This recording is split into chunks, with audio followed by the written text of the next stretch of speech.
Game Theory Podcast. I'm your host, Sam Vecini. We are presented by The Athletic. Today on the show, Mark Schindler is in the building. What's going on, Mark? Sam, I am absolutely slammed with work right now. So I'm glad that we could be here and could carve out some time for this because I needed a little respite. Well, yeah, you have quite a bit of WNBA stuff happening across the league. It is the middle of free agency season there, something we'll be talking about a bit at the end of the show because I want to talk about the Breanna Stewart to New York Liberty pairing.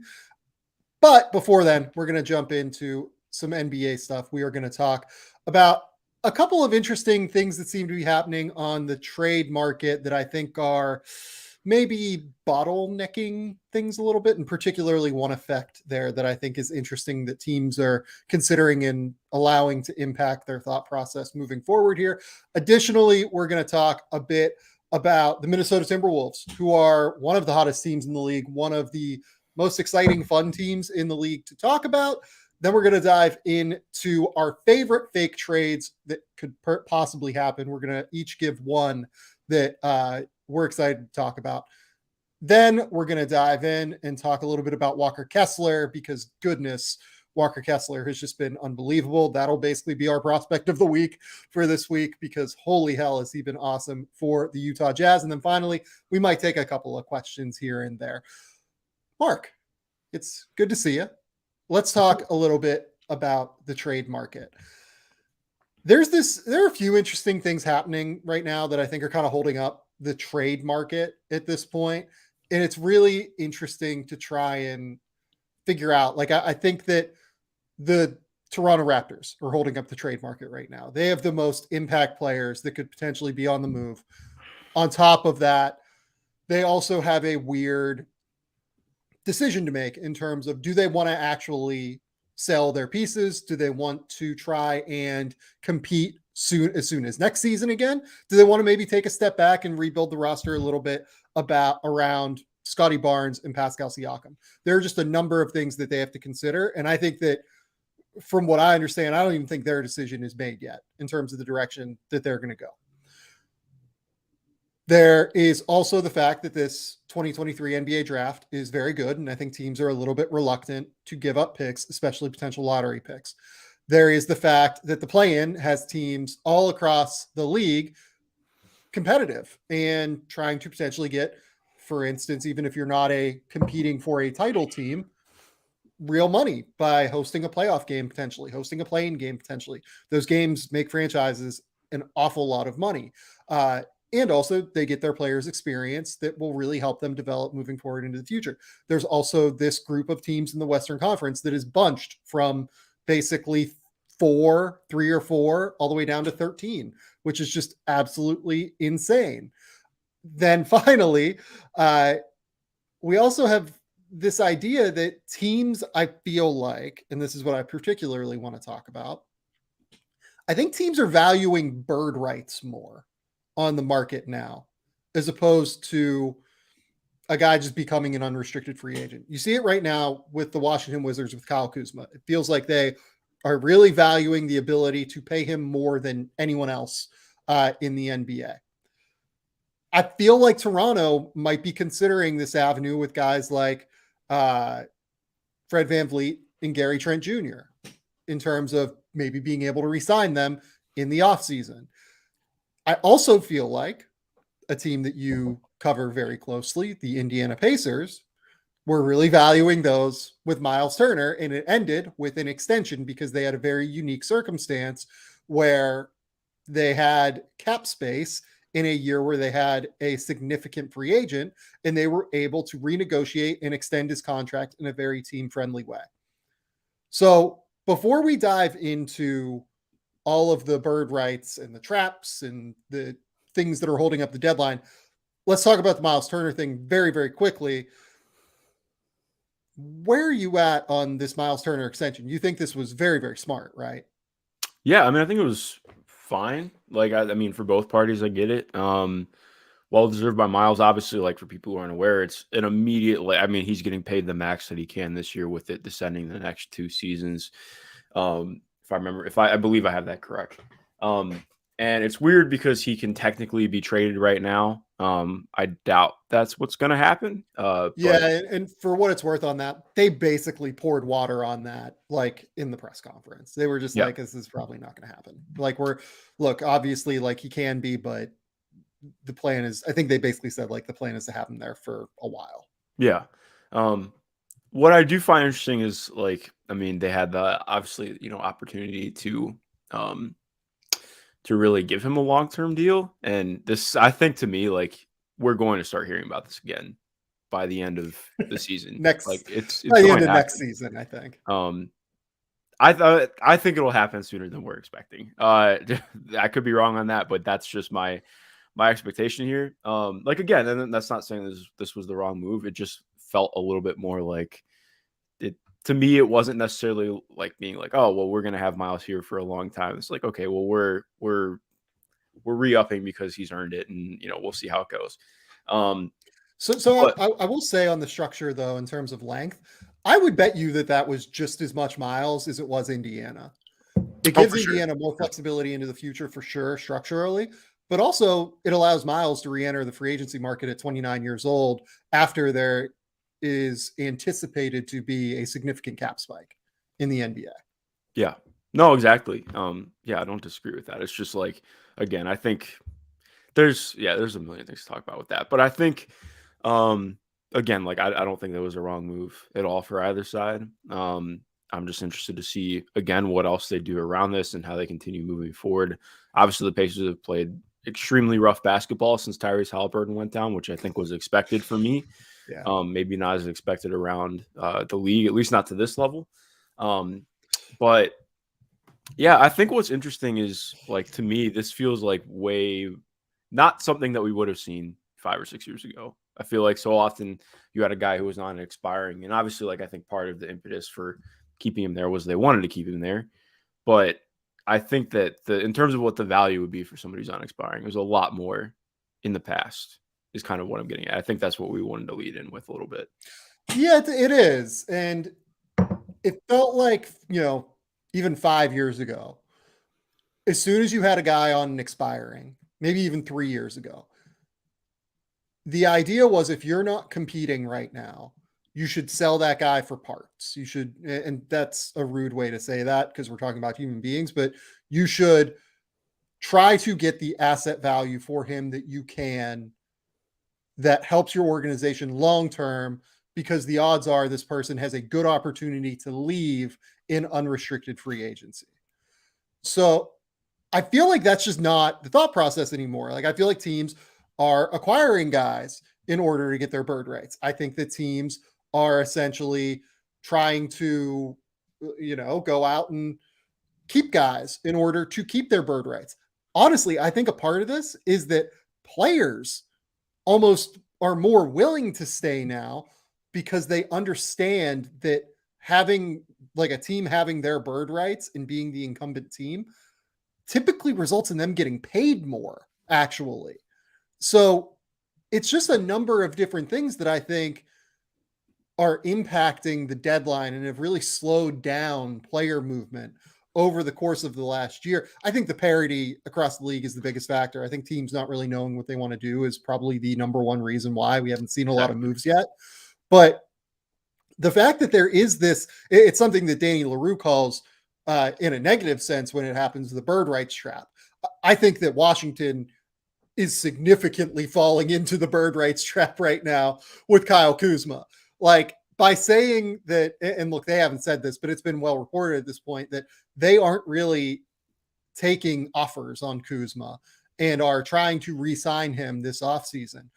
Well, by doing that, you're basically giving up all of your leverage at that point in a potential negotiation with Kyle Kuzma, a guy that is not quite a max guy. I don't think Kyle Kuzma is going to get the max. Do you? I've leaned towards no, but the way this is playing out, it almost feels like he's going to. Like if I'm his representation, I am absolutely going to Washington and saying, Yeah. I want the max because you said that you're building around us now. I just had a 21-7-4 season with pretty solid defense. The team sucked, but that wasn't my fault. Like I don't know, man. I feel like the Wizards, I mean, again, obviously the Wizards, not exactly everyone's vision of a competently run organization for the most part. And I don't really know that I blame the front office for that. I think it goes a little bit It's a lot beyond about that. ownership. Yeah. Yeah, I think that ownership typically wants to try and like stay toward the middle as opposed to trying to bottom out, which they never have done essentially. So, not purposely at least. Um, so it's interesting to me that Washington is basically just like, look, we're like I think Kyle's probably on the market. Like if someone was willing to like crazy overpay, but I Mhm. don't know that, and I don't know that he is either. Yeah, I think exactly like you hit on earlier is what makes it interesting because I mean even like last year, I think the prime example for me that stands out in my mind is Yusuf Nurkic. Like even if a team Yep. wouldn't have wanted to re-sign him, I think that a team a couple of years ago would have been willing to take on his expiring and said, okay, we'll do this if you obviously sweeten it up a little bit for us. And I think that's part of the trade-off is like, okay, as much as we've talked about Nurk and how weird his season is in some ways for this Blazers team, I think the trade-off for them was, okay, well, we have to give up stuff if we're getting off of him. Teams don't really want to do that. Yep. And what are we getting in return that's making us better this next year? I think that's what's Yep. weird because now, like you mentioned, I think it's like there's a lot of like so many teams, especially in the middle of conferences, do not feel like they have a set direction to a degree. Um, and I think that's different. Or not even that they don't Yeah. have a set direction, but more like it feels like they could really go two or three different directions. And like you mentioned with the Raptors, I mean, people are waiting on it. Like I think that there are some teams that will take themselves out of the playoff picture eventually this year, but Yeah. with the flattened odds and the way that the plan is affecting everything. And I'm not saying this is bad, but I think like teams have just been a lot more reticent to be bad because what is the benefit for them?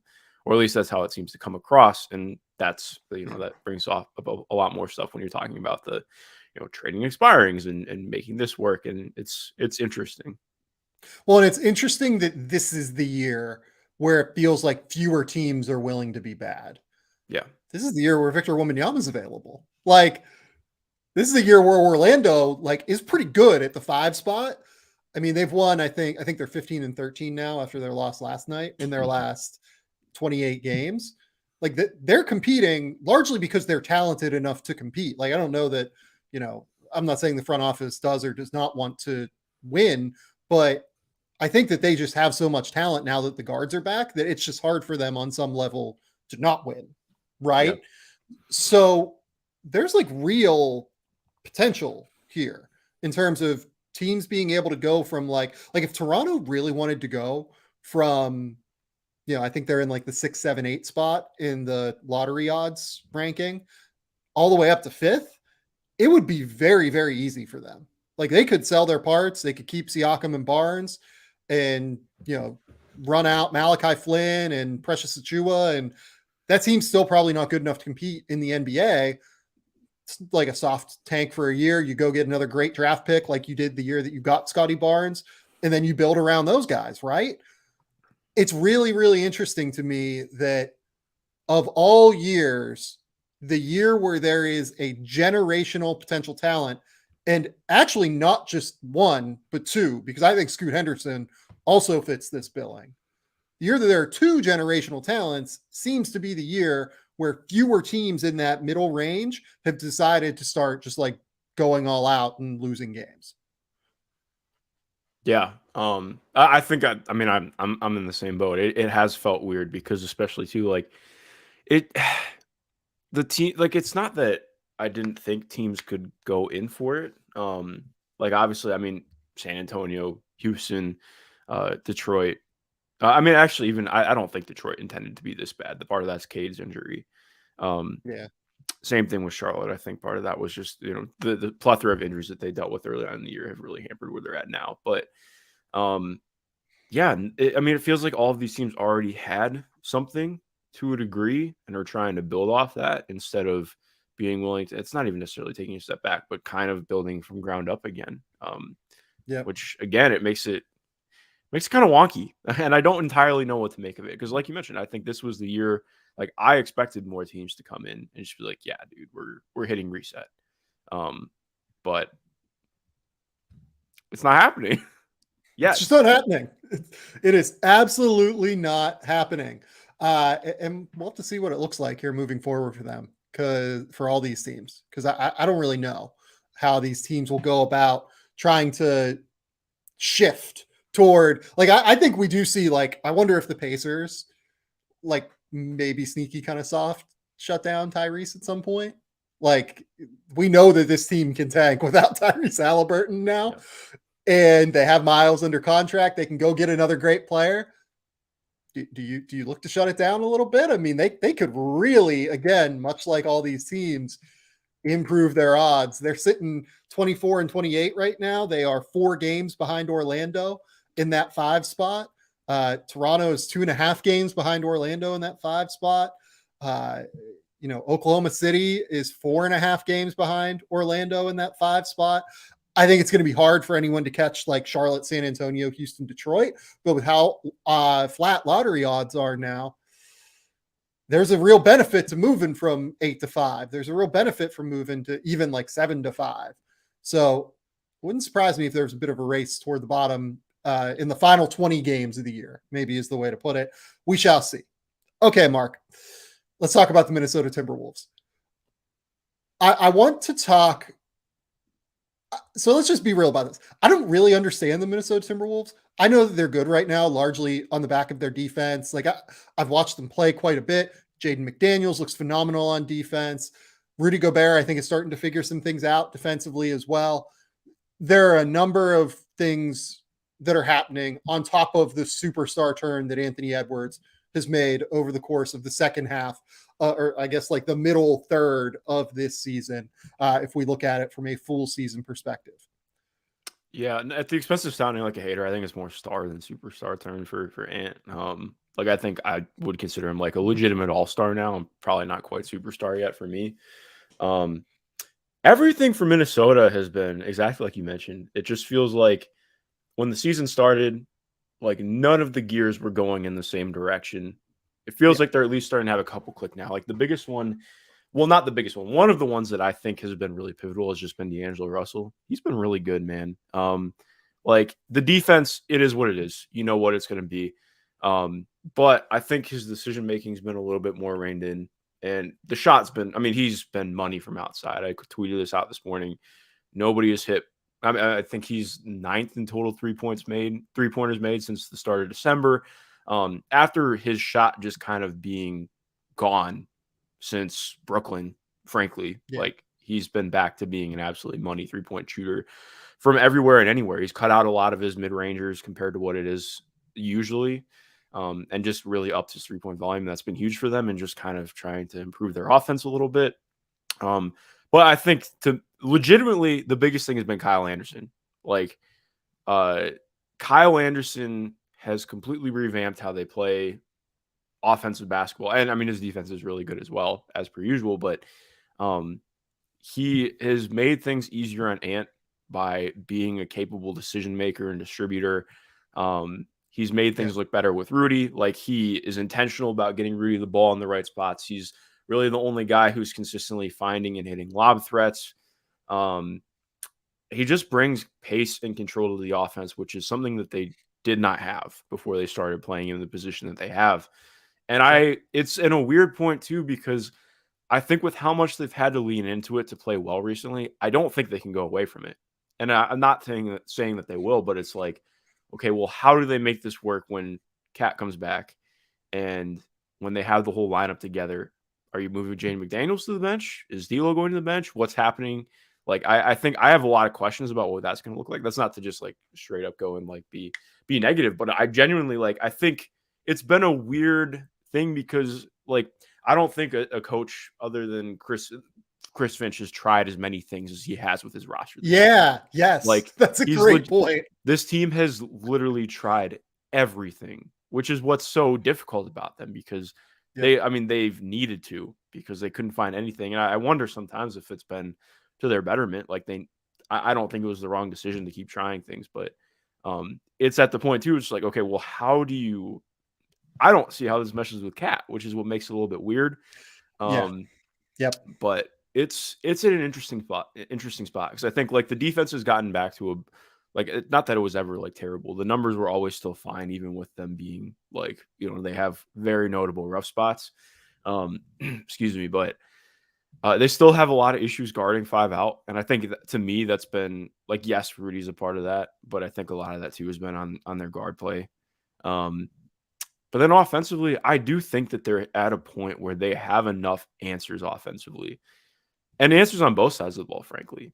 Like they went from Austin Rivers like barely playing to the start of the year to he was pivotal in not shutting down Steph Curry, but making things difficult on Steph Curry in that win over the Warriors last night, which was just one of the best games of the season. Naz Reid, Yeah. like again, a weird spot because it's like, okay, well, we're getting all these reports of them looking to potentially move Naz because they are not going to have the money to re-sign him, and they're already pretty stocked in the front court. So it wouldn't necessarily make as much sense to keep him, but he's been really good for them. Like, Yeah. like I mean, they don't win the game last night without him. He was Nope. pivotal. Like his defense has gotten better this year. It's still not great, but I think he moves better I in think he's space. pretty okay Like, now. yeah, Like like I would legitimately call him a yeah. solid defender. Um, and it's just in a weird spot because it's like exactly like you have these guys who you weren't. I mean, I thought Naz Reid would play a part this year. I thought Kyle Anderson would play a part this year, but not like this. And when it's to the level that they've played with how important they've been too, like even Torian Prince has been really important for this team.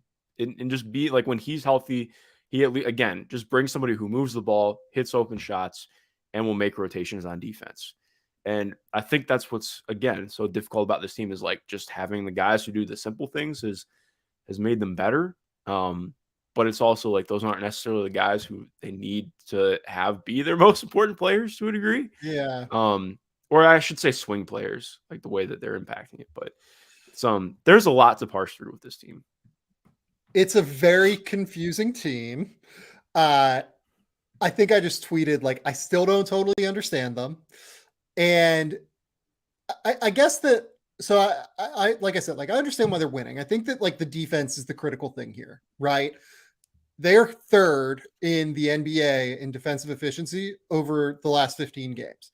Jaden McDaniels is flying everywhere. Like he is Can I add on J unbelievable. Mac too for a sec?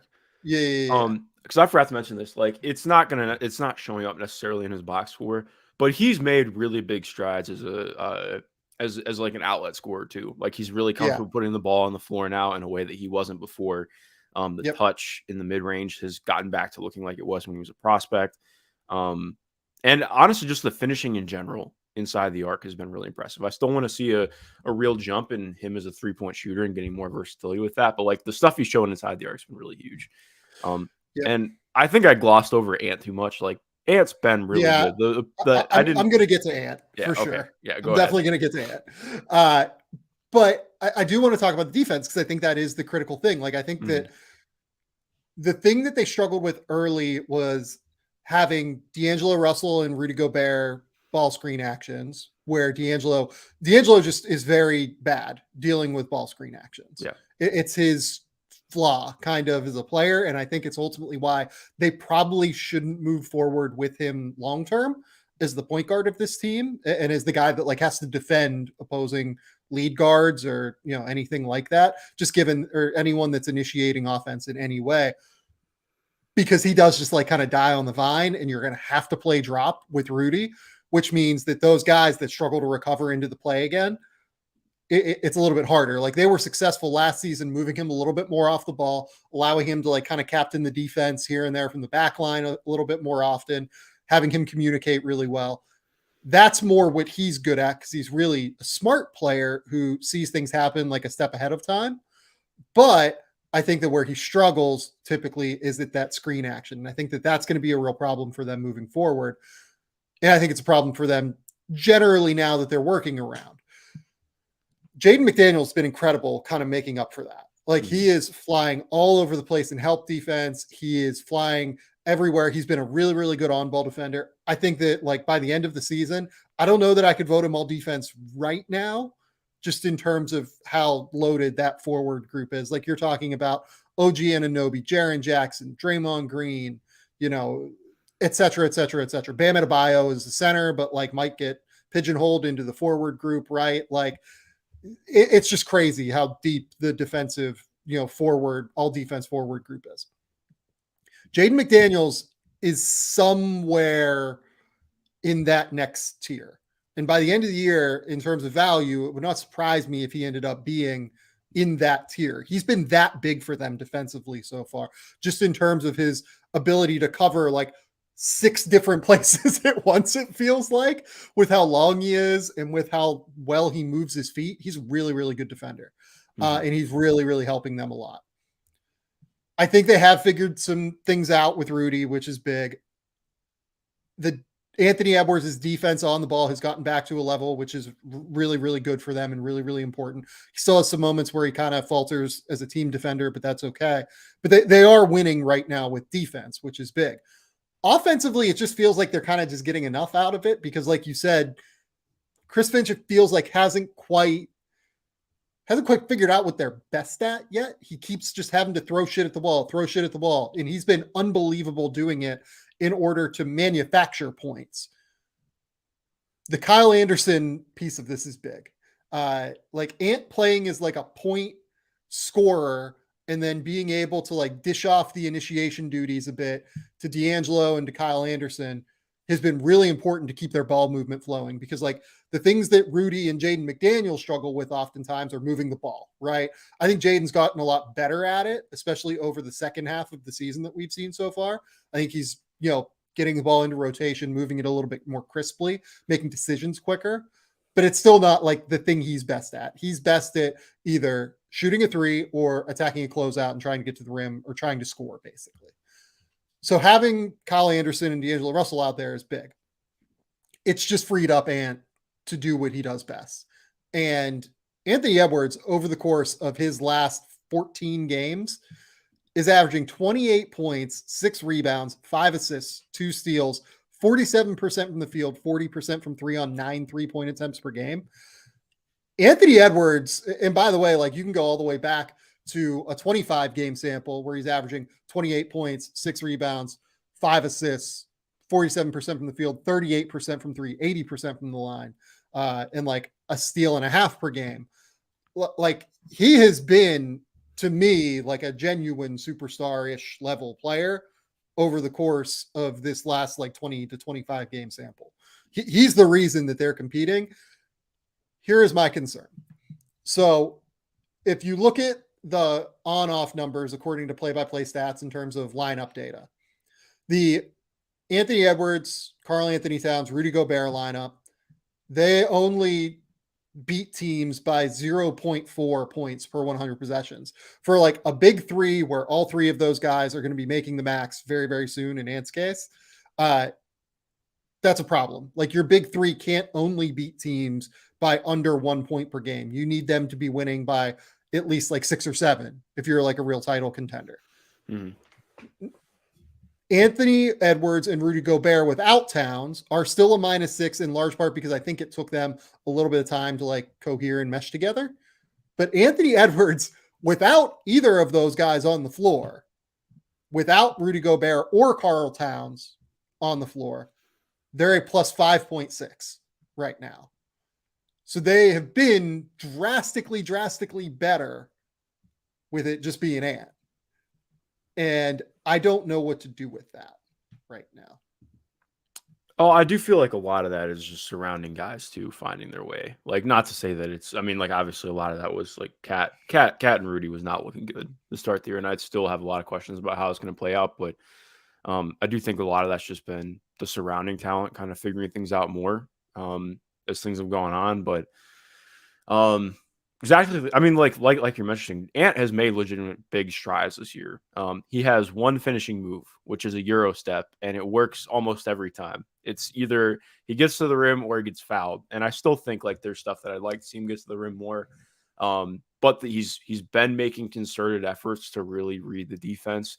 I don't think it works all the time. The turnovers have been a big issue. Part of that is him learning things as a young primary. So I'm not trying to be overly harsh with that, but I do think like that's the kind of thing that's going to continue to be like, I want to see that clean up. But I mean, he's legitimately just been incredibly impactful in what he's done and continuing to improve on.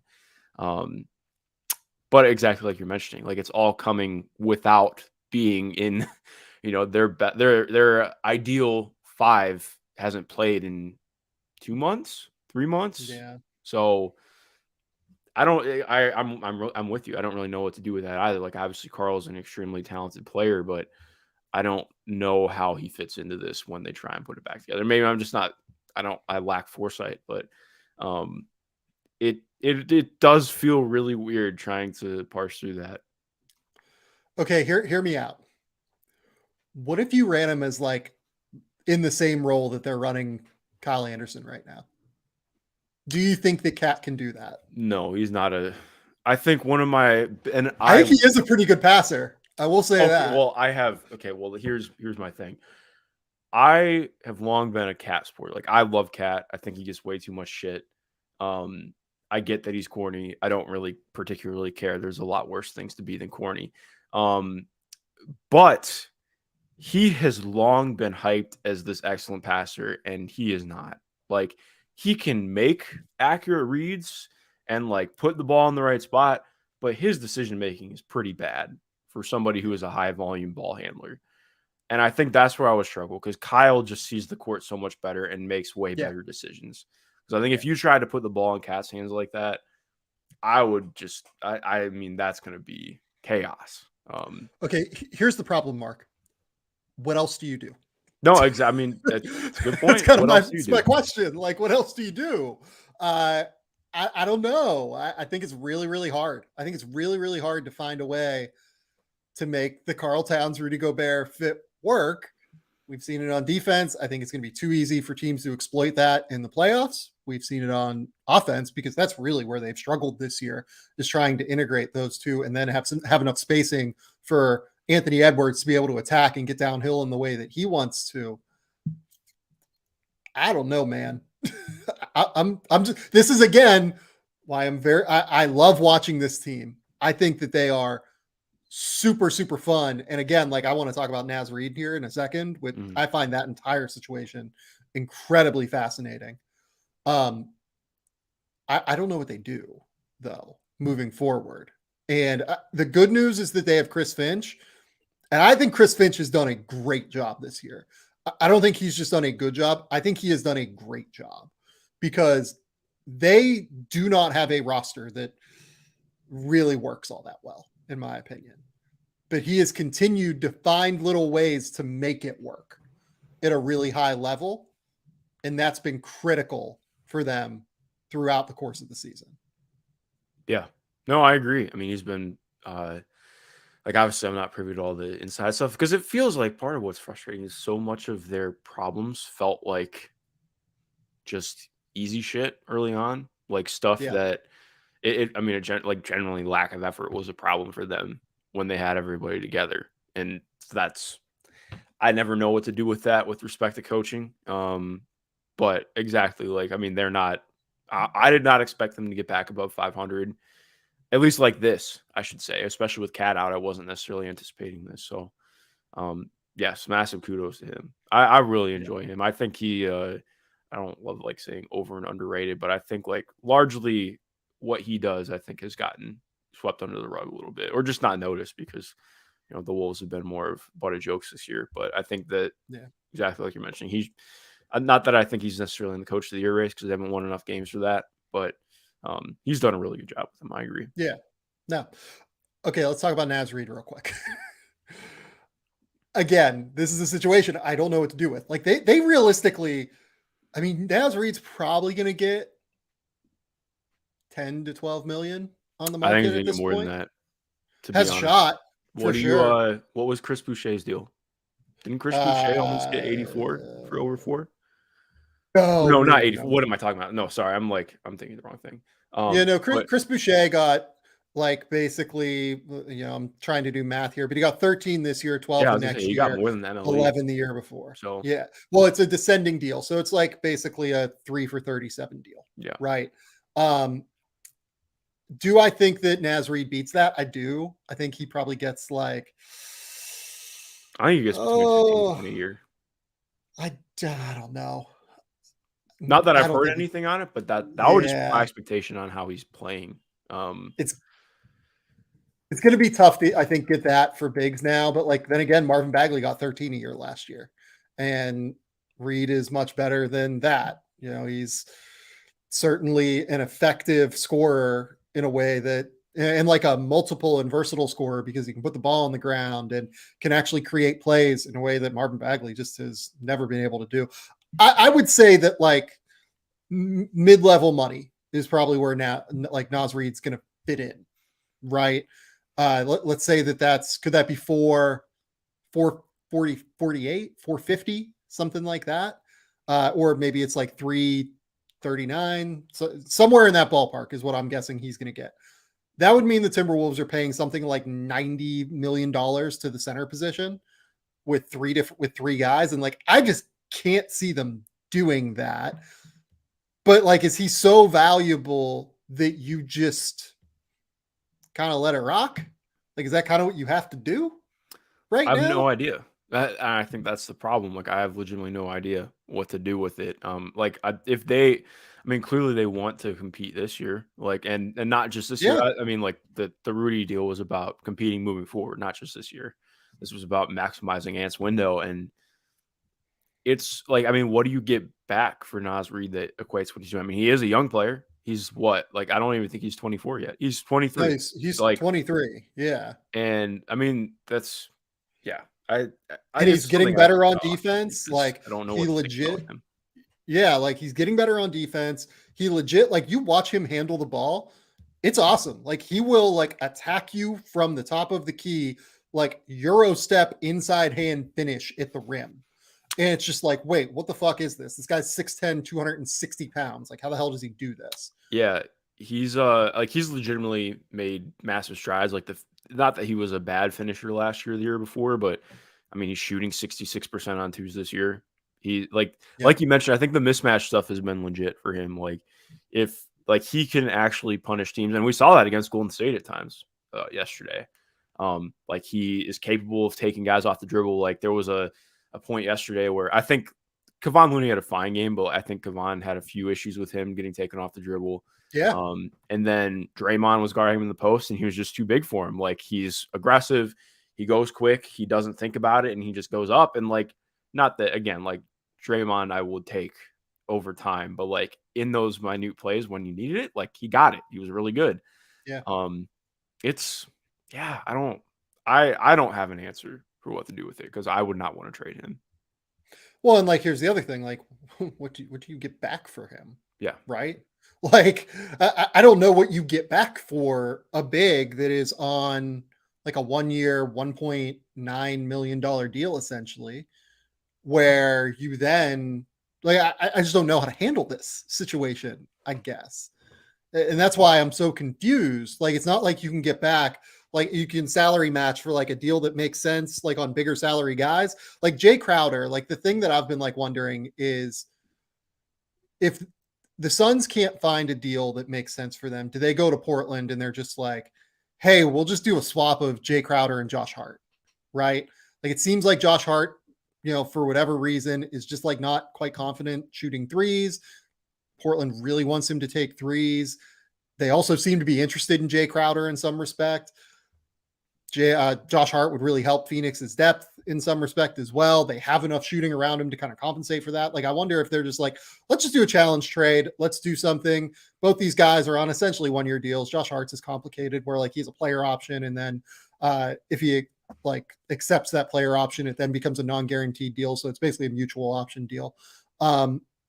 But I would imagine he just declines the player option and tries to hit the market anyway and get a bigger, longer term deal. Jay Crowder, I think, is confident at the very least, maybe could help them defensively in terms of just being physical. Like Josh Hart's physical, he's just not like quite as strong as Jay. Like there are ways that you can maneuver that deal to make some sense. I don't think I would do it. I just like Josh Hart better than Jay Crowder, but like I can see a world where maybe they try and make that happen at the end of the day. Mm-hmm. With Naz Reid, it's harder to salary match for a guy that's like an impact player now. If you're Minnesota and you're trying to find an impact player now, I don't really know who that is on the market. Is the problem? I can't really find it. And then like I can't really find who I think is going to be in the market for Naz Reid this summer. So I'm just generally confused on how all of this works again. Yeah, and trying to like, I mean, I think Miami should have interest in Naz Reid. I don't know what that level of Yeah. interest is, but Oh. I think he would make a lot of sense there. Oh. Um, where else?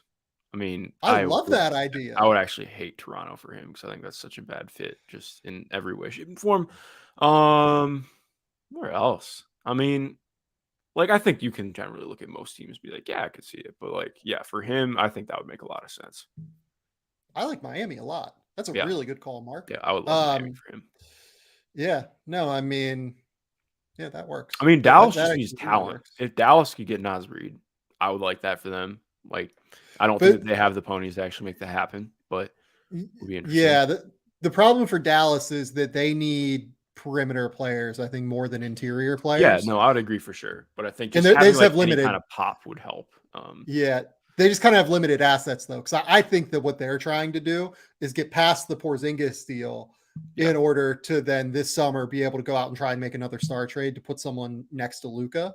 And I don't think they want to give up like real assets for Naz Reid at the end of the day. On top of that, Dallas you run into a similar problem with Dallas where all of their guys make like $10 million a year. Dorian Finney-Smith, Reggie Bullock, um, Christian Wood, X, Y, and Z, right? Like all these guys, Tim Hardaway Jr., they all make like a substantial amount of money. Spencer Dinwiddie. So like it's kind of hard to find that like one for one swap that works financially unless it's like Torian Prince and Naz Reid. Like maybe you have to shoehorn Naz Reid into like a bigger salary Hmm. or something. I don't know. But the term look, they kind of need him. If they want to compete, they kind of need Naz Reid right now, unless they think Carl Towns is going to come back and they're just going to immediately be able to play well with Carl Towns. Well, yeah, and they don't really have an answer on the rest of the roster. Like I think Nathan Knight's given them good minutes when he's played, but I mean, there's always a reason why a guy's a third or fourth big on the roster instead of somebody who's playing more minutes. Like he's never quite just had everything for me. Luka Garza tries his best, bless his heart, but I'm not there with him being an NBA player yet. Yeah. So yeah, it's a weird spot for them. But Yeah. um, regardless, love Naz Reid. I Love him. Yeah, he's just been one of my favorite players to watch this year. I'll never forget the first time I watched him was he was on one of the weird LSU teams, not the Yep. weirdest one, which was last year, but like, yeah, he was. I'm trying to remember who else was him because it might have been him and Antonio Blakeney. Was Antonio Blakeney on that team? It's a good question. He did have a good teammate. I can't remember who it was off Because the I top think of they my only went head. to the second round that year, but I remember like really enjoying. No, that team was Tremont Waters, Oh yeah, Javante Smart, Skylar Mays. I think that was like it was Darius Skylar Days was Mays. super young Yeah, on that team as well. like Skylar Mays a lot. Yeah, and they went to no, I think they went to the Sweet 16 that Oh, year they for what it's did. worth. Yeah, that was like a 3 seed team. Like they were really good that Yeah, year. Um, yeah, that was a weird team for very. sure. Every LSU team has been weird. It feels like, but yeah. What else do you want to hit on with the Timberwolves? I think that just about covers it. I think that covers everything with Timberwolves. Let's take a very quick commercial break and we will be right back. And we're going to talk about, each going to give one fake trade that we want to see on the market right now.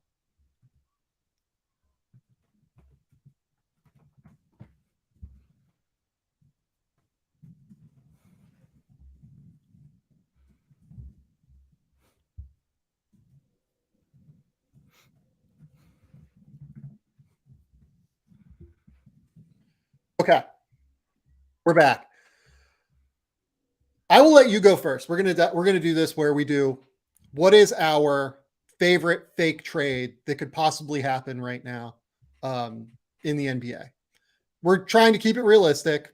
Guys that are on the trade market, guys that at least have like a semblance of potential to move before the deadline. Mark, I'll let you go first. What is your favorite fake trade? Yeah, so it's a smaller one, which I think honestly tracks with how this year is going and what it seems like Yeah. it's going to be. And I don't necessarily have a full one wrapped up, but it's more I want to see this guy on that team, and that's Jared Vanderbilt of the Kings. Um, he's starting to get phased out a little bit in Utah. And understandably, like we're going to talk about, I mean, Walker Kessler has legitimately blown me away this year in what he's doing and how he's looked. And obviously Jared has limitations, but he really has made good strides this year. Like he's a little bit more comfortable handling the ball. The passing has really popped. Like he's taken more shots. I still don't believe in it. Like he's trying to work on it. I appreciate that. But like the actual like DHO run like a madman, play hella defense, go crazy game works for him. He's still young. Like he's 23. I believe is he a free agent this summer? I'm trying to look right now at his contract. No, I think he has one more year left after Okay, this well one. that makes all the more incentive to trade for him then, in my opinion. But like, it's been reported already that he is gettable. And just based on what the trajectory's been with him in Utah, that makes sense too. But I think adding a guy who can kind of play all over the place, can play backup five for them, which is I think the only thing I would want to see, and part of why I like this for Sacramento, I don't want to see Sacramento do something like the Harrison Barnes trade that they did 4 years ago. I think that was 4 years ago when they were the last time that they had, a really promising team. They make the trade for Harrison. And obviously Harrison has been a really good player for them. That's not shade at Harrison. It's more this team is really promising for what they can keep doing and building on what they have now. They're really young. I like their style. I like what they're doing. Obviously adding more ability to just be versatile with defense and adding more talented players and young players with potential. Like I think to me, Jared's a guy who can come in, automatically be a fit in what they run, because obviously Utah runs different stuff than what they do. I think Utah runs the best stuff in the NBA, frankly, but I think he would fit a lot of what the Kings like. I don't know that you could really play him and Domas together, but I think you could at least try it. Mike Brown's shown willingness to try stuff. And I just like the idea of what that could look like for both sides, because you're adding something that helps you improve right now without likely sacrificing much long term, which I think is important for them in how they're going to go about continuing to build as a team. Because this is a team that I would like.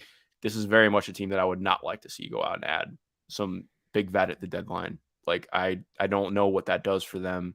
Like, yes, it makes them better, but I don't view them as a team who needs to be quote unquote all in right now. I think you ride what you're doing and continue going from there and trying to build off of it. And to me, Jared is a guy who helps in that regard. Yeah, sneaky thing with the Kings is that where they've been so successful this season, I think, is just always having 4 floor spacers out there. Yeah. Like almost at all times, it feels like. And surrounding Sabonis with just like crazy amounts of shooting. And, Vanderbilt would be coming in. You'd basically be getting him as like the 6th man, 7th man that can play some small ball center, but more often than not is coming in, change pace at the 4, just like trying to crash, trying to do a bunch of different shit. It's interesting. I do kind of like the idea of it. I'm like trying to wrap my head around what Sabonis and Vanderbilt would look like. I actually don't know if that would, maybe it would. Yeah, it's less about seeing Sabonis and Vanderbilt, and I think a lot more about like, okay, we're playing Jared Vanderbilt 25 to 28 minutes per game as our spark plug, our big off the bench, because like I think part of it has been Mike Brown really likes having different looks, but they don't have a solidified backup center. Like Rashawn Holmes is not there anymore in terms of a guy who I really have a ton of trust in. Like he had that one really good game, but then has been out of the rotation again. Trey Lyles has honestly been, I love Trey Lyles. He's been really fun to watch this year. Trey has been really good. Yeah. He's been solid. But even then, like, I think you just get a little bit, at least another look that I would be really excited about with Jared. Well, like the thing with Vanderbilt and Sabonis, actually, the more I think about it, is they use Sabonis to bring the ball up the court all the time. And Vanderbilt's just going to fucking go. Like he's going to sprint and he's going to try and create easy offense that way. It'd be a really interesting, like semi-transition kind of guy for Sabonis. And like, they'll run that, like, they'll run like a dribble handoff action in semi-transition. They've started like incorporating, this is some really fun shit. They've started incorporating like these almost like double drag handoff plays in transition for guys like Keegan Murray and like Harrison Barnes and Kevin Huerter, where they'll use like De'Aaron Fox as a decoy, where it's just like, oh, okay, Sabonis is bringing the ball up the left side of the court. here comes Fox coming around from the right side of the court to the left side in order to get that ball, go downhill, get to his left hand, and be able to score with his speed. And then Fox will just come in and like set a screen for someone like Keegan Murray or Kevin Huerter, and then they'll run it around to a dribble handoff for Sabonis or for that person from Sabonis. And it's just like, oh, like defenders can't do anything with this, right?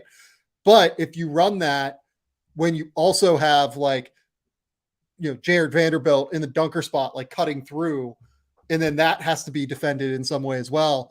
That's actually like kind of an interesting wrinkle. And then Sabonis is out like on the perimeter so often now, initiating actions for the Kings, that like you just have Vanderbilt like kind of cutting baseline. It actually could be like really interesting. And then defensively, we all know what Jared Vanderbilt can bring. Super energy, very aggressive, flies around out there, great rebounder.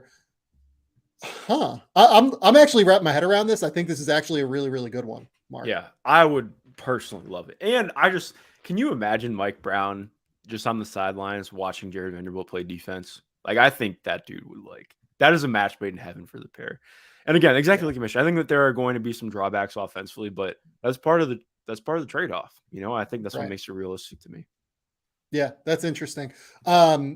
I'm trying to think of like what they could do to get him. I mean, the money, you can make the money work super easily if you're willing to give up like actual pick capital. And plus their pick is expected to be in the bottom third, let's say, of the draft. Like if you gave up 23 and Terrence Davis or something like that for Jared Vanderbilt, where the idea is Utah is getting that first round pick, I would venture Utah probably wants a future first for Vanderbilt, just given that they have, if I remember correctly, I think they have 3 first round picks this year. They have like that weird pick swap thing. They have Minnesota's and they have their own.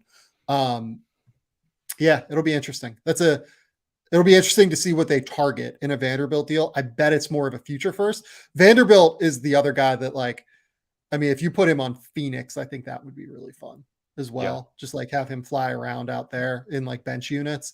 But that's not my favorite fake trade. My favorite fake trade is a little bit bigger than that one. I need to see OG Anunoby on Memphis now. This is where I'm at. I know that part of what Memphis's problem is that they have not yet figured out half court offense more than anything, right?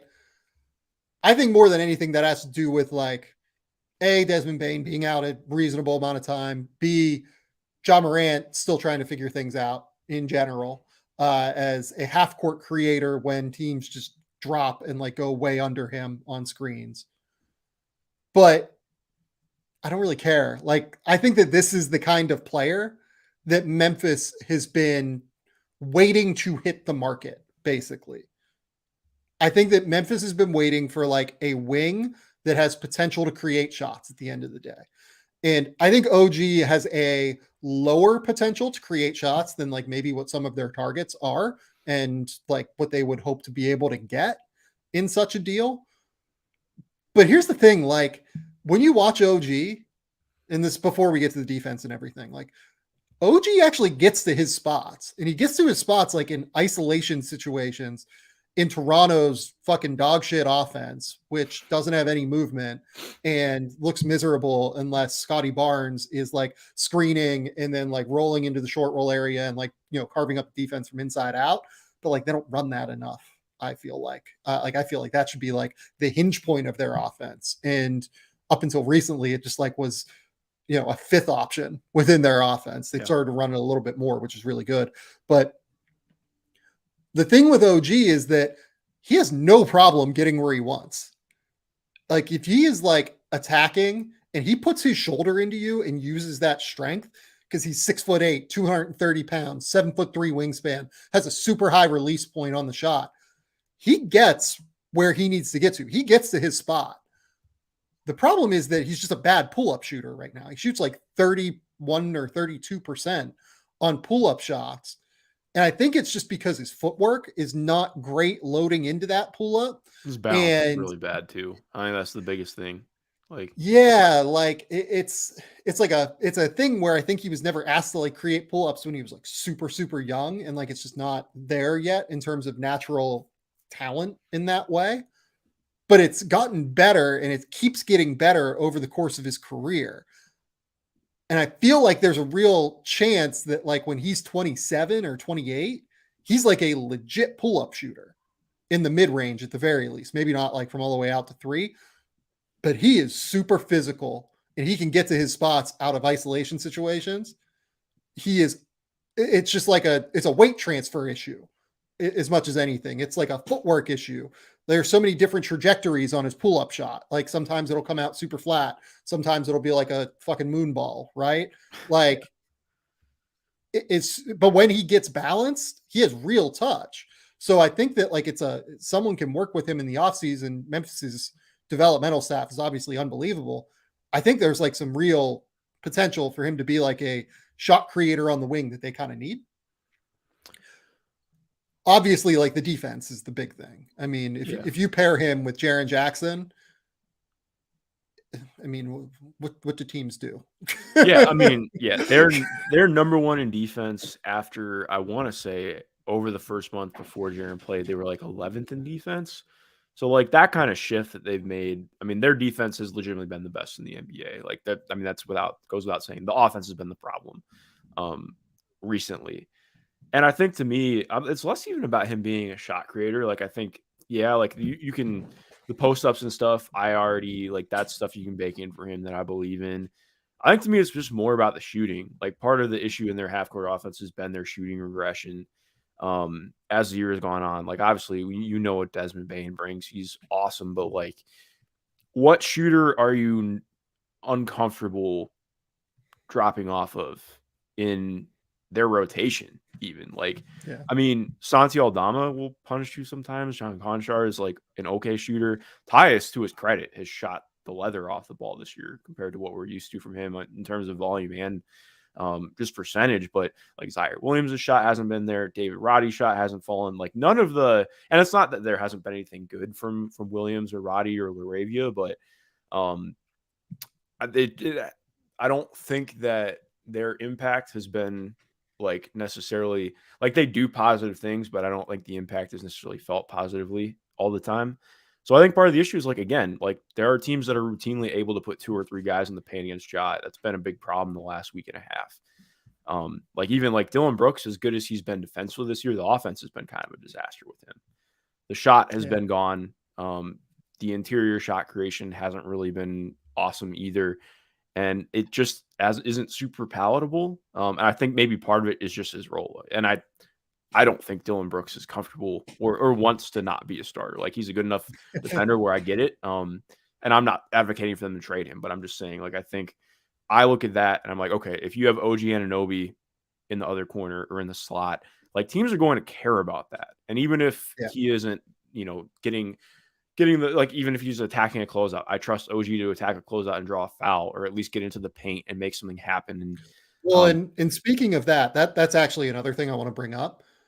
I feel like very rarely does OG Anunoby actually get to attack a bent defense off the closeout. Exactly. Right? Because Toronto's offense just doesn't have that kind of movement.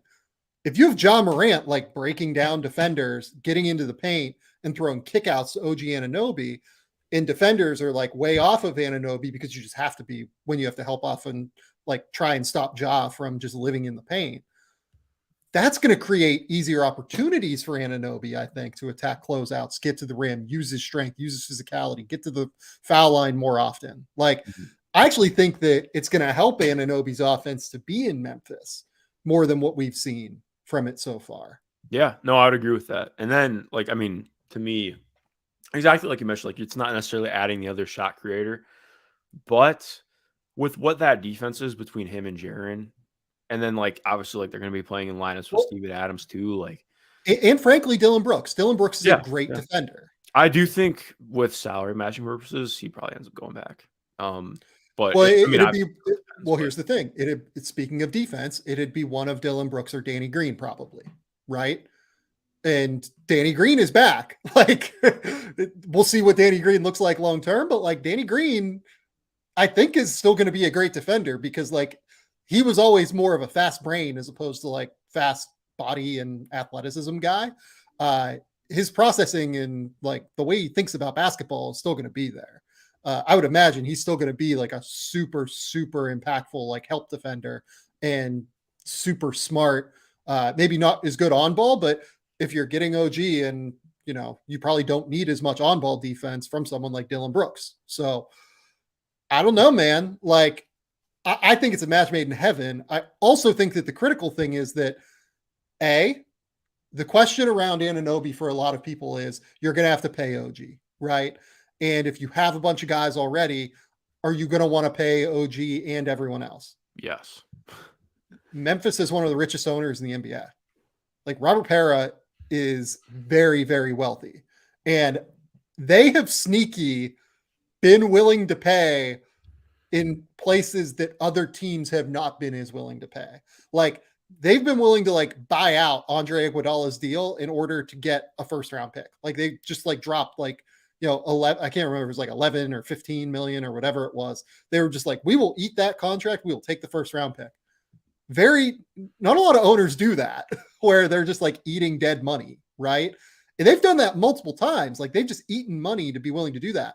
Even though they haven't like had to pay luxury tax yet, I think we've seen enough signs from Robert Parra that he's going to be willing to pay to where I don't think they're going to have a problem paying OG Anunoby. On top of it, Jaren Jackson is on like a killer contract that I would, it really, I think positions them well to do something like this is maybe the way to put it. The other thing here is he fits their age timeline really well. This is a group of dudes that are 22 to 25 years old in John Morant, Desmond Bane, Jaren Jackson Jr., Santi Aldama, et cetera, right? Everyone like that. These dudes are very competitive and they're all like good dudes and they are all very young. OG Anunoby is 25 years old. He's someone that can grow with this core. They're not just trying to compete like in the next year. They're trying to compete for the next 5 years and trying to open the window as long as they can with this core. I think that he fits really, really well with that. Yeah, and I think to me too, like I agree that their window is long, but I think they have to think short term to a degree too, because you just never know with this stuff. Like I'm not trying to be doom and gloom, but like you never know what happens injury wise. You never know how things are going to work out in your favor or against you. Like, I mean, let's just being honest with what's happened with Denver. Like I thought the last 2 years, Denver really had an opportunity to be title contenders. And it's not that they weren't, but like, again, Michael Porter Jr. and Jamal Murray missing most of that time and really being hurt, that hampers things. Obviously, things have played out really well this year. So I'm not trying to take away from that. But more often than not, like you see title windows crash. Well, the better example is Phoenix. Yeah. Yeah, no, that's a great point. And I think Phoenix, it's closed. I don't know if it's closed yet, but like it's closing at the end of this year, probably. Yeah. And I think to me, I view Memphis as a team that is talented enough where they have to be active in making this thing happen. I get that they really believe in their ability to develop, and they should. It's been very well documented and noted, but at the same point, I don't think that you can just quote unquote develop your entire roster into a championship. Like, I don't think that this, and this is not a this generation take, but it's just being realistic and honest. This team has already had the taste of being in the playoffs. Like they've been there, they've started to make things happen. Like they're ready to a degree. Like I think adding the talent obviously is the next step, but I think this team very much needs to make a move, and in a positive way. I don't mean then like this team, like regardless, I think they're gonna make noise in the playoffs, but I wouldn't be ready to call them a real like title contender right now without adding another piece. Is Zaire Williams, Danny Green, and 2 unprotected first round picks enough for OG Anunoby? Can you repeat that? Zaire Williams, Danny Green, or Dylan Brooks, whichever one you want to use for the matching purposes, and 2 unprotected first round picks enough? I mean, I think it would depend how Toronto feels about Zaire. And I really like Zaire too. Like I know it hasn't been a perfect year for him, but I like what he does defensively, especially at his size. I still believe in the shot creation potential. That's a really interesting guy to build around. The issue is I don't know how he fits in what Toronto has right now. I think maybe in the future you can view that, but that's on Toronto to figure that out. I think that's you're in ballpark in talking about what you're needing to give up. Like maybe they see the issue is like I don't know who else they'd even ask for out of that. Like, I mean, if yeah, no, there's yeah, Well, that would, like the two guys I like best outside of Zaire are Jake LaRavia and Santi Aldama, based off of what Santi has shown this year. Santi's been fun. I like Santi Santi's a been lot. really fun. Yeah. Yeah. And I still am a big believer in Jake LaRavia. Like Mhm. I think he is going to be good. I know that David Roddy is playing. That does not make any sense to me at all. If I could move Roddy, I probably would right now, if I was being completely Sheesh. honest. But Yeah. I think that I am a little bit lower on David than what some people are. Um, but nonetheless, like Zaire fits a lot of what Toronto looks for typically. Bigger dude, good defensively, need to fix the shot, which is something that Toronto seems to think they can do with mixed results at this point. I don't know. I feel like as a centerpiece in an Anunoby deal, unless you're like trying to star hunt in an Anunoby deal, where like they're trying to go out and like, can you get like Zach LaVine or something like that? And then you build around like LaVine, Uh, Scotty, and Siakam or something. I'm just like spitballing here. I'm trying to like find random stars that you could maybe make a case for yeah. it. Yeah, I don't know. This is a tough one. It's a very tough one, but I think Zaire two unprotected firsts and Dylan Brooks is like in the ballpark for sure. Danny Green, I think that's in the ballpark for sure. Mhm. Okay, uh, let's go to Walker Kessler because you talked about Utah a lot there. If I'd have known you were talking about Utah, I'd have switched topics, so I could have segued beautifully into Walker Kessler here. But I'm just out here to ruin things and make it harder on you. that's the way it goes, man. I mean, it's hard out here being a host, let me tell you. Uh, Walker Kessler has been flat out unbelievable this year. He is just straight up a starting center in the NBA. He's probably a top half starting center in the NBA already. Uh, I am blown away by him. I'll start with this. I really liked Walker Kessler as a drop defender coming into last year's draft.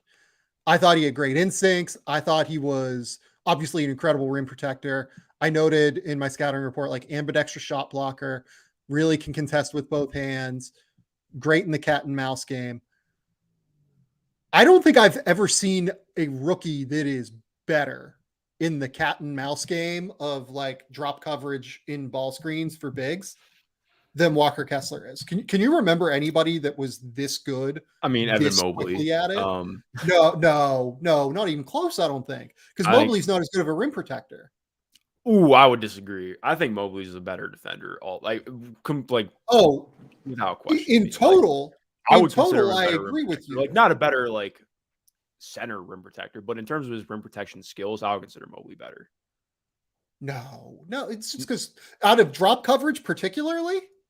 No, just in general, I think his rim protection skills Oh, are better. Like, yeah, I'm talking okay, well, specifically about like drop okay, as a straight up coverage. drop at the 5, yeah. Okay, Yeah, my bad. Yeah, I misinterpreted that. yeah, Yeah. Um, yeah, I have so many positive things to say, man.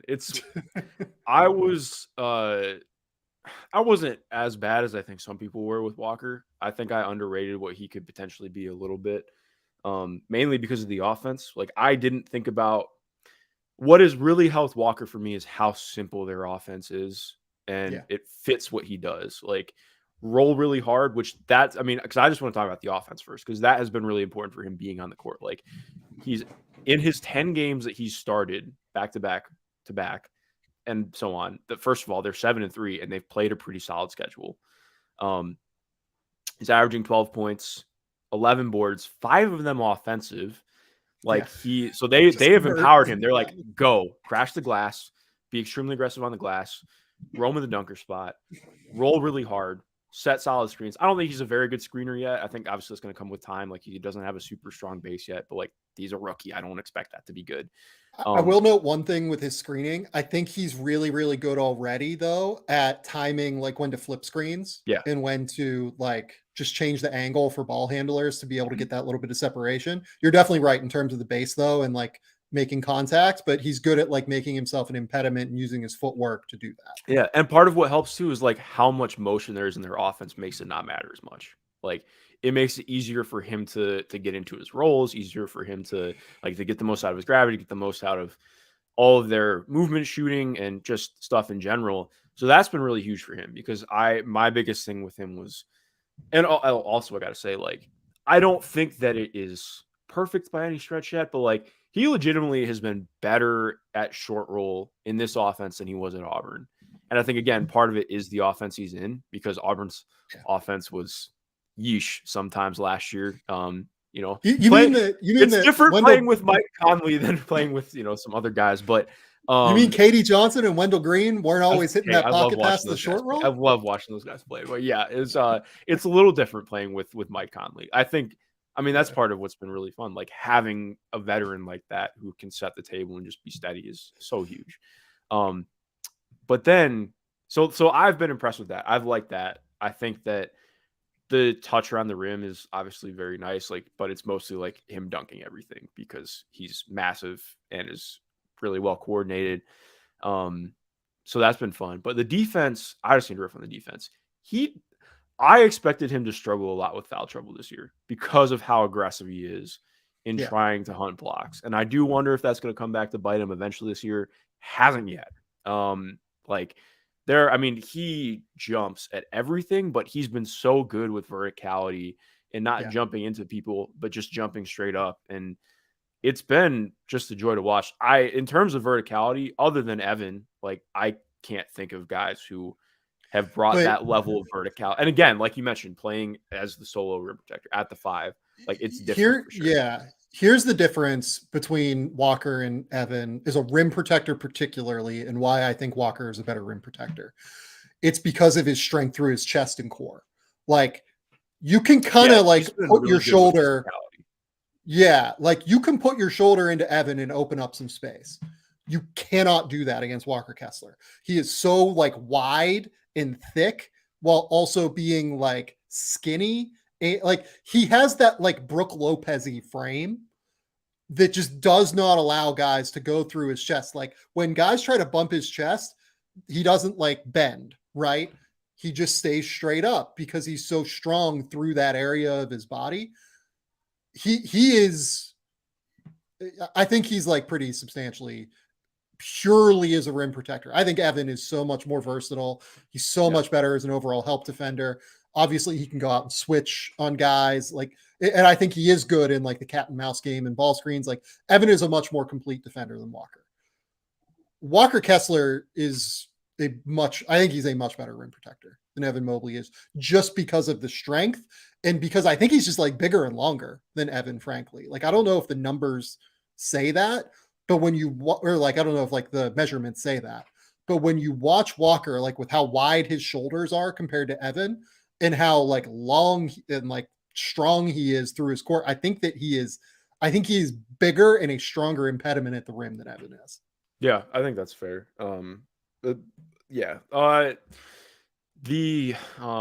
I think the physicality, like you mentioned, has been really important because not that I thought he was necessarily bad at it, but like I think last year he could really struggle with stronger posts. And this year, like I think he still has had some issues guarding. Like Jokic absolutely ate him alive when they played. That's gonna happen to anybody. So I just want to say too, whenever I hear an argument brought up in draft discourse, like, well, can he defend Joel Embiid or Nikola Jokic? I'm like, well, nobody fucking can. So why are we using that as a benchmark? Sorry for dropping the hard F, but like I just like it's ridiculous to me sometimes. Like you got to have some foresight there. But like you mentioned, he's been so good at not getting bumped off and just being able to stay solid around the rim. Like he's owned the restricted area, which has been extremely fun to watch. Yeah, no, I mean, here's the other thing too that's really fun about the Walker Kessler experience. Utah is starting to get creative with what they do around him. Like they started a couple nights ago against Dallas, a Walker Kessler, Lauri Markkanen, Kelly Olynyk lineup that was super, super fun. And like they played those guys minutes, and it was It was really kind of like wild. That was fun though. It was a weird, very but fun also lineup. really effective. Like it Yeah, was effective. Like if so, like I looked up the numbers because they've done this like a few times throughout the year. Uh, the numbers on that lineup are actually like very strong. It's like I'm literally pulling them up right now as we talk. Uh, they've played that lineup more than I thought they would have. Like they've played them 126 minutes this year. That lineup has a plus 14 net rating when they do it. And it's all because of like the defense just is completely insane. Like they give up 109 points per 100 there's just possessions. so much size. Like, Yeah. I But mean, there's because also shooting. Like yeah, there's like Lowry can score from the mid post. They both can shoot threes. Walker is like an unbelievable roller. They average 123 points per 100 possessions in those lineups. Like they're killer. I don't it's a wild lineup. I love watching Utah play. yeah. Part of what has been really fun too is like you mentioned. I think obviously, like we just mentioned, Walker. I think Lowry still has been like I think he's been good defensively this year. A lot of it has just been like their guards are so rough defensively. Like I tweeted about this yesterday and not to get derailed, but like anytime I see this team should trade for Malik Beasley, I'm like I can't just because of what's going to happen defensively. So yeah, that's just some of the issues that they have. But like you mentioned, just having those three guys together and being big and in the right places and in the way has been big. And like since Walker has been put in the starting lineup, so January 10th, in that time span and that 10 game stretch, Jazz are 17th in defensive efficiency, so right around average. It doesn't seem like a lot, but considering they've been around 30th for most of the year, that means something. Like he's really been an impact. It's not just getting blocks. It's been very, very impactful. He's had 2 7-block games in that in that stretch, which has been, Yeah. I mean, just kind of wild. It's been very fun to watch. Okay, so here's the fun question. Are I kind of wrote about this for tomorrow. I'll give people a preview. Are we 100% sure he's not the rookie of the year? Yes, I'm 100% sure. Like, I'm not trying to be unfair. I think I would have him second. I think he's been better than Benedict Mathurin this year, for being honest. I can't get there over Paolo. Like, what Paolo is doing as a rookie has meant a lot more to me, just in terms of what he's doing right now, load wise, what he's being asked to do, and what it means for the future. But I can get there with Walker at number 2. If you look at any of the advanced numbers, Kessler is it's like literally all of them. Okay, but Say also it's he's on a Kessler. way better team than Orlando, so the advanced numbers are gonna be better. And the role is much different, right? Yeah, yeah, Look, I agree with you. I would have Paulo as the rookie of the year.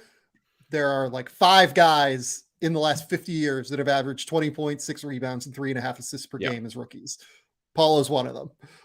His role is much larger, and his role is now like he is one of the top 2 guys, along with Franz Wagner, on a team that like is now winning games over the course of this last third of the season. Right, they're 15-13 over this last little 28 game stretch. So that's Paul. Like Paulo is a big part of that. Mm-hmm. His ability to make passing reads, his ability to be a primary scoring threat as a shot creator. It's Paulo. I'm just saying that if someone votes for Walker Kessler for rookie of the year at No, the I end of the can't. year, I'll be I very annoyed if somebody votes for Walker I will Kessler. not clown that.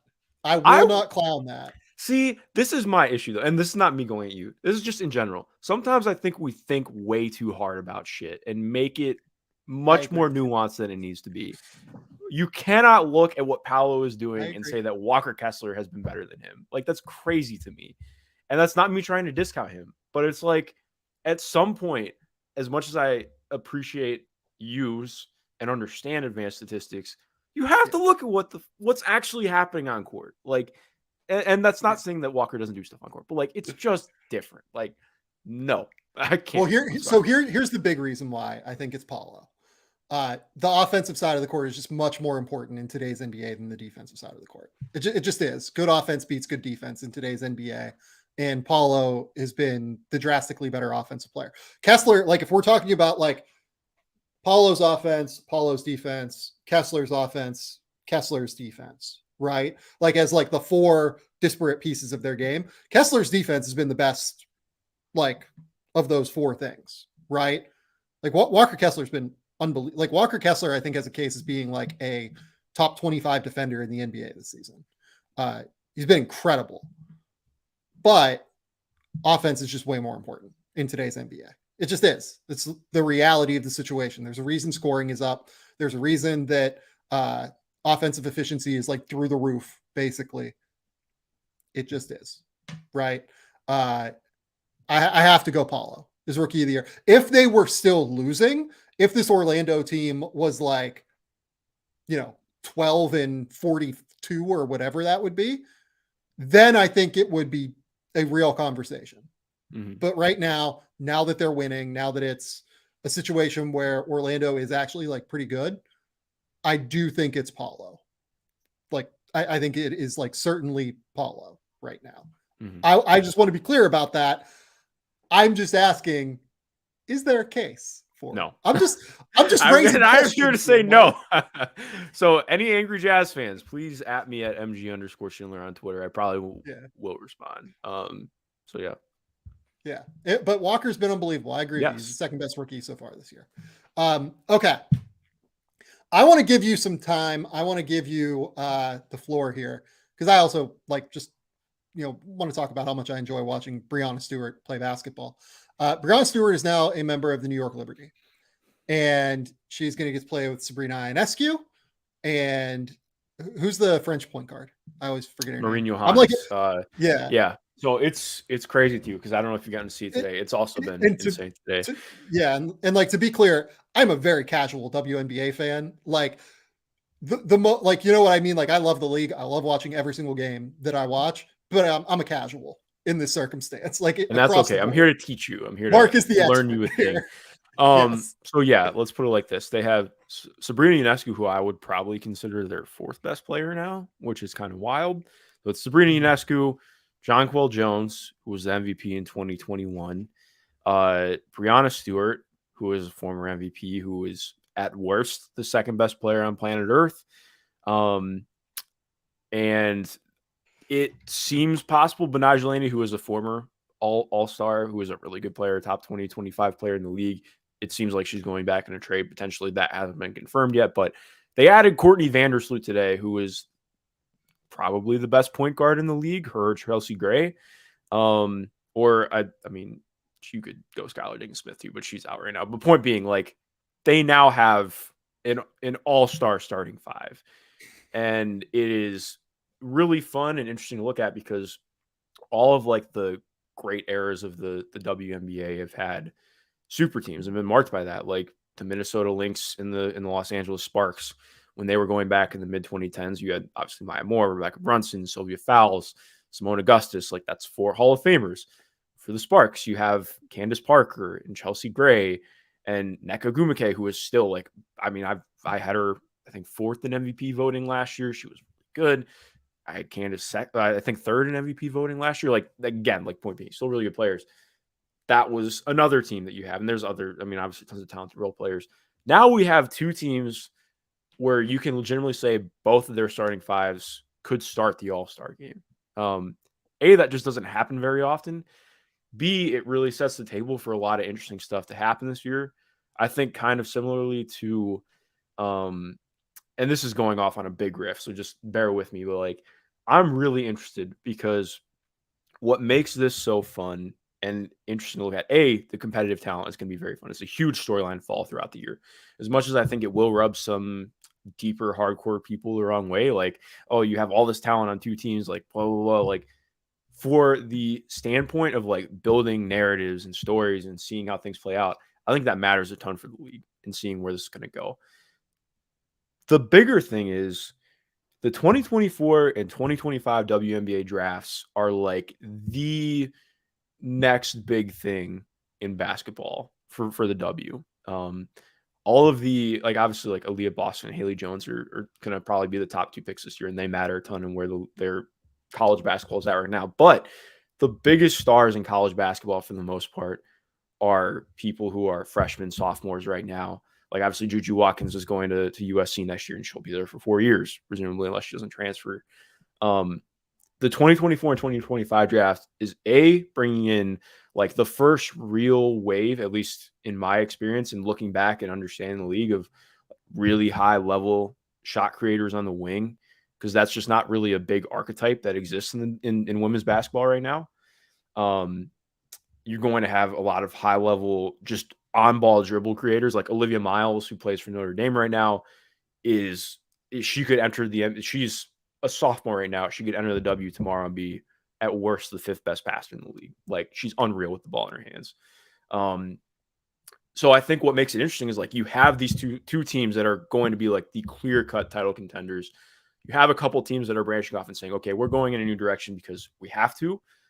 What does that look like for the next 2 years of them building and what they get in the draft and how they try and approach things? Because obviously, draft is a little bit different, but I think you're starting to see things play out differently. But it's really fun, man. It's very fun to look at, and mainly it's just like for the Liberty, Breanna Stewart is one of the best defenders I've ever seen in basketball. Like she can do everything. I've never seen someone with her frame. She's 6'4", 6'5", with a 7'1" wingspan. Like watching her like fly around the court with her length is like unbelievable. It's just like we talk about like the way that some players like change the geometry of the court. Like she genuinely changes the geometry of the court in the women's game. It's unbelievable. And what makes it fun too is that she has I think I voted her for Defensive Player of the Year last year. I have an official vote, by the way, not meant as a flex, but just like, so when I'm saying voted, I really mean it. Love it. But like, yes, like she was that good for the Storm last year. They ran, part of what's fun with the W2 is like there's so much scheme versatility defensively, just because again, like archetype differences, the way the game is played is a little bit different. And like, so she can do everything. She can blitz really well. She can switch really well. She's a fantastic weak side rim protector. She can play the 5 as a rim protector. She can play close to the level. You got Jonquel Jones, who is 6'6", who has a good wingspan. I did not vote her all defense last year. I think she's a really good defender at her best. But like you add that layered rim protection like that, and that's really enticing. So like think of it like, I mean, it's like Giannis and Brooke Lopez. Exactly. Except more mobile almost, which is kind of crazy. And so that's a ton. And then you have, I mean, Sabrina is an incredibly dynamic pick and roll guard, pull-up shooter, really good playmaker and passer, knows how to move without the ball. Courtney Vandersloot is like, I don't know how you even make a comparison for her. Like she is one of just the best east-west dribblers I've ever seen. Like she's really good getting into the paint, going just straight north-south, but she's elite at keeping her dribble alive, creating anything and everything from anywhere. I have no idea what to think on how they're going to play yet. What helps with the Aces, so like the Aces adding Candace Parker, like I can look at that and be like, okay, I think they're going to do a lot more stuff in enabling her as a playmaker because she's one of the best on the planet. And, you're going to incorporate a lot more DHO, high post stuff, trying to be aggressive and incorporating more movement in the half court to really open up her playmaking. But with the Liberty, it's like, I mean, it's all bets are off for me because that's just an entirely different team now when you add that kind of talent. It's 3 top 10 players in one off season. So yeah, it's very exciting. It's going to be actually like really interesting to watch, to see how like all of them mesh together as much as anything. I want to riff on this too, because part of what is really cool about this is like a lot of players wanted to go to New York because of what they've done to rebuild. They were in a very dire place 3 or 4 years ago before they hired a completely new front office, had changed in ownership, of course, with the Tsai family coming in. And I talked to Jonathan Kolb, who's their GM, probably about a month ago, just on because he's been there since they started this rebuild. He was the youngest GM hired at the time. I think he was like 32, 33 when he got hired. And so he's been here this whole process. And like part of what's cool and just seeing all these teams throughout, you're seeing more ownership buy-in. You're seeing what that does. Like people are excited to go to New York because they've completely revamped everything there. Like they went from playing in I think they played not at Westchester, but like similar venue to where the Westchester Knicks play. And like now, okay, they play at Barclays. They have their own facilities at Barclays. They don't share facilities with the Nets. Like they have their own stuff there. They've worked really hard to incorporate a lot more with what housing is, because housing is part of the CBA. And it's just like, I don't know. I think there's being around the W and being as deep in it as I have has given me a greater appreciation and understanding for how much more goes into being a GM or being an executive with the team, and building a team outside of just getting the players there and having the players there. Like you have to do all these things to make them want to come there. And I think seeing that really play out has been interesting and cool. And mainly, I mean, I'm ecstatic to watch this team play. It's gonna be fun. I didn't even mention Marino Johannes. Like I have to send you more clips, but like Marino Johannes is legitimately the most fun basketball player I've ever watched. The best in anything. The absolute best. Her New York Liberty stuff is wildly fun and entertaining. Watching her in the French league is insane. Like she'll take floaters from like 25 feet away and bank them. Like, I mean, she's like running one-legged three-pointers from, going to her left. Like, and she's actually, it's funny, I tracked it last year. She's better as a movement shooter, like pulling up and all this wonky stuff, than actually on actual like catch and shoots. Just some of the most unreal touch, because she played water polo growing up. So she has like, that's awesome, just insane. Like she will like one hand whip pass cross court with just like a wrist flick. Like it's not like, doesn't even have to like fully extend her arm. Like she just has some of the best palm control of a ball I've ever seen. And that's huge in having touch and doing a lot of things. And like when it's her and Sabrina out there, because Sabrina's like basketball IQ is just like insane. Like it's just like the most ridiculous thing. Like just watching those two like figure it out, like it's just like, oh my God, like these are two just like absolute geniuses playing basketball. Yeah, it's a blast. And I mean, that's what makes it exciting too, because like Breonna Stewart is a savant. Jonquel Jones knows her game inside and out. Like I've mentioned it before in this pod multiple times, talking to Jonquel about like how difficult it is sometimes to be a great shooter while also being maybe the best post presence in the league, is like, that's one of my favorite conversations I've ever had, just talking the game with somebody. It's going to be very fun watching what Sandy Brondello does with this group, because there are so many things you can do with them, which is what makes it fun. Like, I think they're going to have to get really creative with staggering. Obviously, like anytime we've seen any kind of super team in a game have to figure things out, a lot of it comes down to how do we figure out, bench unit and getting the most out of, making our stars still feel like they can do the things that they do. So it's going to be very fun to watch. Okay. I don't think we have like any great questions here. Let's see if we got any. Let's see. Pimp Ron 18 asked, what's the number one thing the top rookies should be each working on over the remainder of the season? We'll take like the top couple maybe and answer some questions on that. Like Jabari Smith is just like handling ball and like having more control and like confidence over it, right? Yeah. I think that, and I think I would also say, adding him, like just continuing to improve as an off-ball mover, because part of what's been difficult for me, or not even difficult, but like for him with as they've leaned in more to Alperen Şengün, which I think they've needed to, and it's been good for them.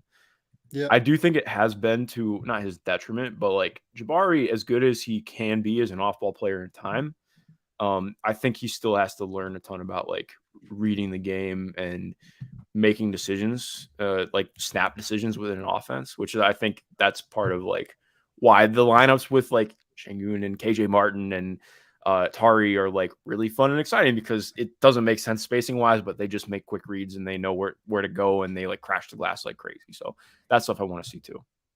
Paulo is just like shooting. I think he just needs to be a better shooter, like period. For his role, he's going to have to be like a really, really good mid-range shooter, not just like, a guy who can make shots in the mid-range. He needs to be like a consistent high level, tough shot maker, as well as be able to like knock down threes at a 35 to 36, 37% clip, I think. Right. Yeah. No, I agree. Like him being able to become, I think the pull-up shot I want to see come around too, because he's been okay on catch and shoots this year. Yeah. At least last time I checked. But yes, I want to see that come around more for sure. Um, what else? Let's talk about Jaden really quick, because I actually think Jaden's been doing exciting stuff. He's been really great. It's funny. So I have rookie rankings coming out Yeah. next tomorrow. So within however long of this being published. And I have Jaden like in the same spot that I did previously. And I like feel really bad about it because he has actually been getting better and has been great over the course, not great, but like he's been really, really good over the course of like the last 15 games, I think. Mm-hmm. Yeah. No, I agree. It has been mainly for me, it's the mid-range stuff. Like he's starting to get comfortable in toying with pacing a little bit more, like some of the stuff we saw towards the end of the year with Purdue last year. Yep. I wouldn't call him a good mid-range player yet, but he's starting to work it in, and like having him, obviously having like arguably the best burst in the league, being able to figure out how to toy with that a little bit and not just be, full go. Like James Edwards the third actually wrote a really good column on this about him and Jalen Shout out Duren's. JE3. Love that guy. But yeah, he wrote a really good piece about that I encourage people to go read. But yeah, that's been very fun to watch him. And I think he's just seeing the court a little bit better as a playmaker because he's slowing down more. So yes, that is really encouraging stuff that you want to see, especially with him being a little bit more shoehorned into controlling the ball as much as he's had to. Ben Matherin. I have a lot of things I want to see him improve on, so I don't want to be unfair, but like I think a lot of it is going to be, I mean, defense is the biggest thing for me with him. I'm not really like I think the offense he's shown has been really fun. Obviously, you want to see the passing continue to improve and grow. I think that's going to take a lot of time, but the defense is like it's so bad, and I don't really think there's been any stride there this year.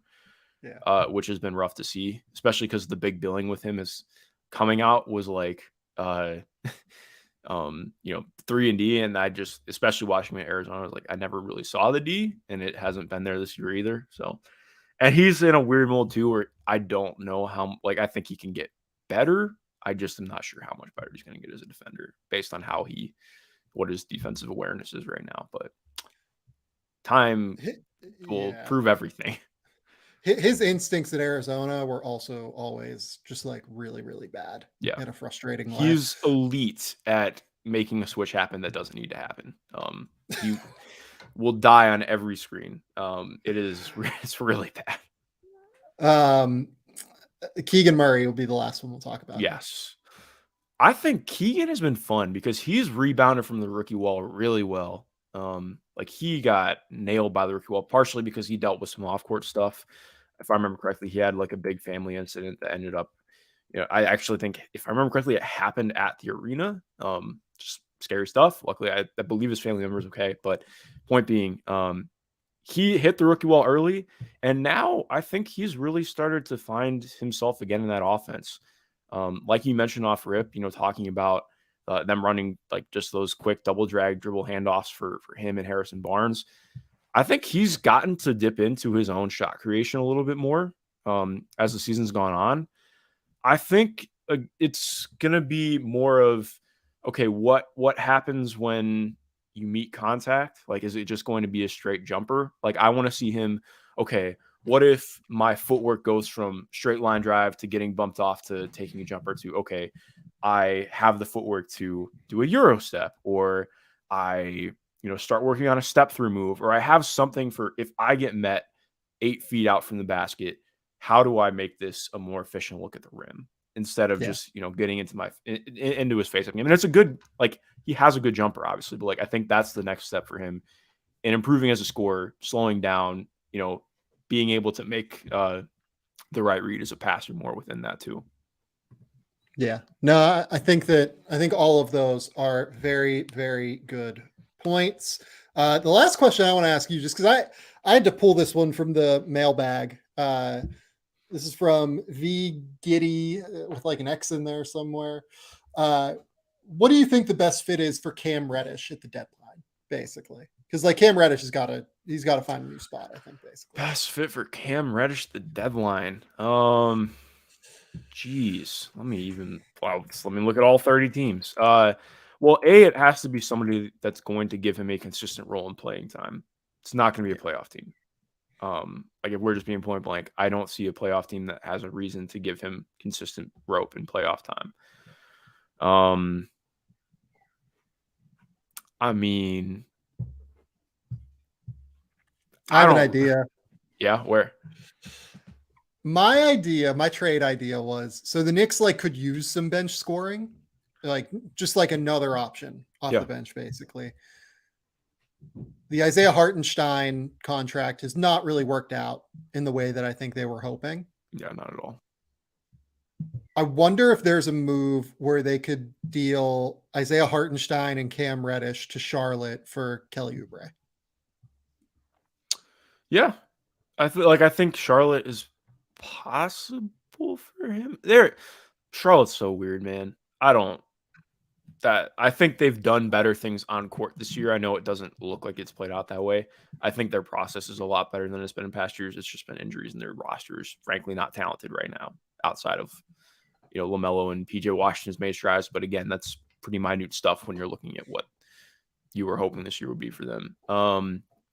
My theory on that deal, for what it's worth, by the way, is like the Knicks get off of the Hartenstein deal for next year, which is like valuable to them, right? They get Kelly Oubre for the rest of the year, who theoretically will be more valuable to them than either of those guys because he can enter their rotation. Isaiah Hartenstein allows them to move Mason Plumlee for like some value, basically, because they can actually just like kind of then have a real insurance policy as a center next year. Because like I would want an insurance policy for Mark Williams and Nick Richards, like not being able to hold the starting job, essentially. I think Hartenstein would be a better fit with LaMelo Ball and like more of a free-flowing dribble handoffy kind of offense that LaMelo, I think, would be a little bit better in. I think that then you get the flyer on Cam Reddish at the end of the day. And if Cam Reddish shows you something in the next 30 games, maybe you give him a qualifying offer and you pay him $8 million next year and you say, okay, that's fine. Let's figure out what you are. Yeah, maybe San Antonio. Yeah. Just because, again, like and this is not me reporting, my assumption is Vassell's not going to play again this year. It hasn't been reported that he's not going to play again this year, but based on, I think it was like just last week or the week before that he just started, going back in on the treadmill again and walking on the treadmill in San Antonio.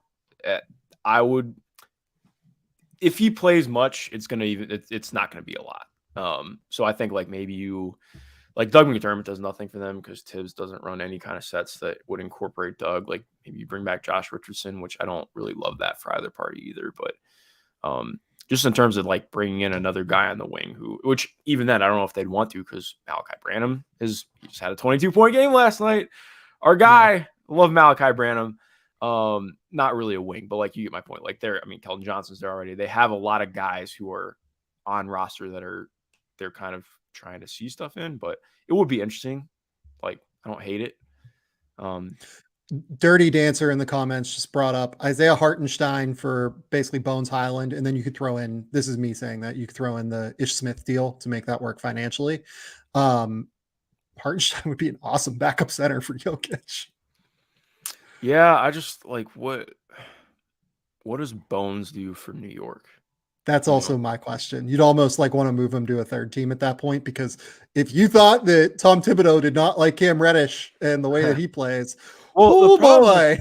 My game was like, I thought defensively, I thought he was pretty solid for New York, honestly. Yeah. And what they need is just the offense is so rough. Like he really needs to be in a place that is going to be creating easy stuff, giving him a defined role that is not handling the ball much. And he's got to hit his shots. Like if he hits his threes, I think that's a serviceable player. Like one idea I've had is like, what if, and part of the issue why I don't think it works, I don't know what you're sending back to New York that they care about, but like, I think it would be interesting if the Cavs took a flyer on him and they believed in his shot. But Isaac Okoro's been playing well, so I don't know why you necessarily even make that move. Like obviously it gives you more size, but it's Cam's in a weird place. Clitumnestra on a good day in the YouTube comments mentions that Michael Malone did not like having Isaiah Hartenstein. When Hartenstein played for Denver, he did.